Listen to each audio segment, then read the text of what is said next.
is not just, is not just, is not just, is not just. Let me tell you what actually whips up fears of Islam.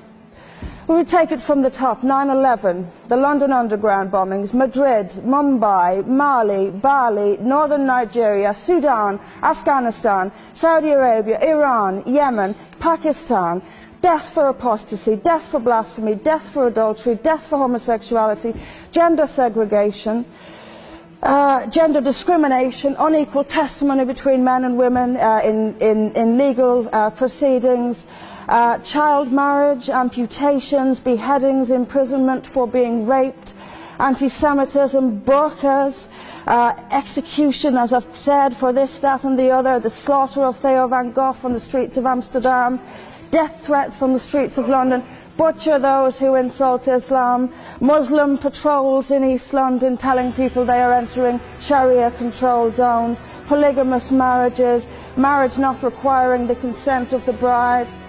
This is what causes fear of Islam. It is not me, it is not my colleagues on this side. But the point is that it is not I or my fellow debaters on this side who are causing fear of Islam. It is the actions of Muslims that are causing fear of Islam. That is the real world. That is where we actually live.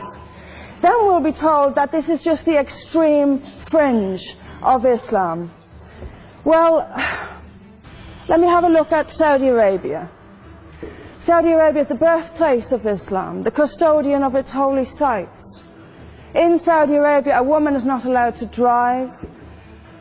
She is not allowed to leave the house without a mahram. She is not allowed to vote, although they've been incredibly generous by allowing some votes in the next elections.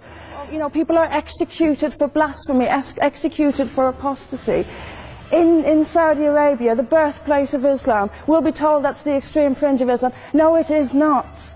Calling Saudi Arabia the extreme fringe of Islam is like calling the Vatican the extreme fringe of Catholicism. Sorry, it just doesn't work. Then we'll be told that we've misunderstood. Violent Muslims have misunderstood.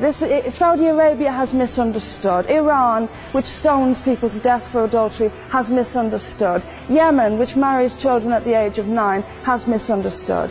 Has there ever been a more spectacularly misunderstood religion than Islam? It seems that everyone, these nations who apply it as their laws, nations which have the Quran as their constitution, innumerable nations, where there is no free speech, where there is no freedom of religion, they've all got it wrong.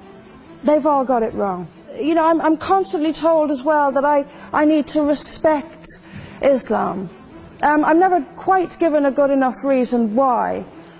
I am under no greater obligation to respect Islam than I am any other beliefs.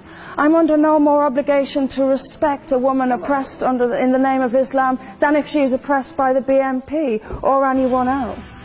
I am under no obligation to make compromises with an ideology I simply don't see as peaceful. Why don't I see it as peaceful? Because of the evidence. There are hundreds of millions of peaceful Muslims. That is a fact.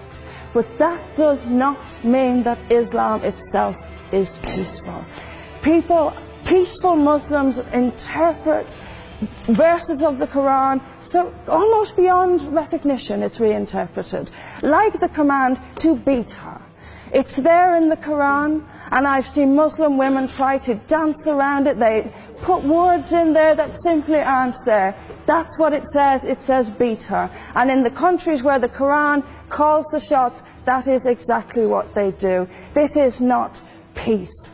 This is not justice.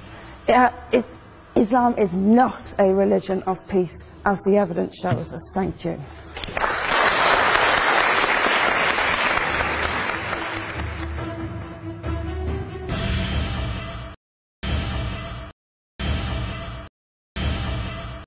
Where the Quran calls peace. This is peace. This is peace. This is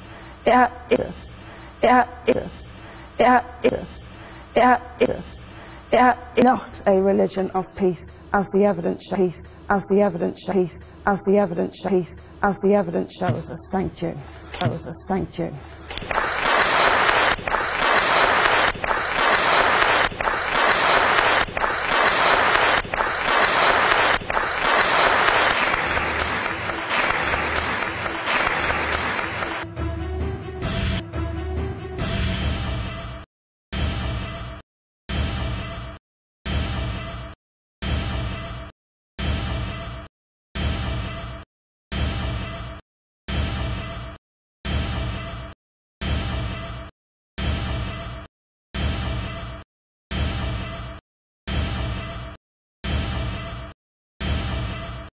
Where the Quran, where the Quran, where the Quran, where the Quran, where the Quran, where the Quran, where the Quran, where the Quran, where the Quran, where the Quran, where the Quran, where the Quran, where the Quran, where the Quran, where the Quran, where the Quran, peace.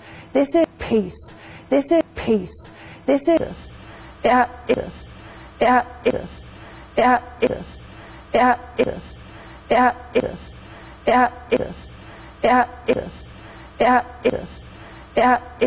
as the evidence shows us. Thank you. Thank you.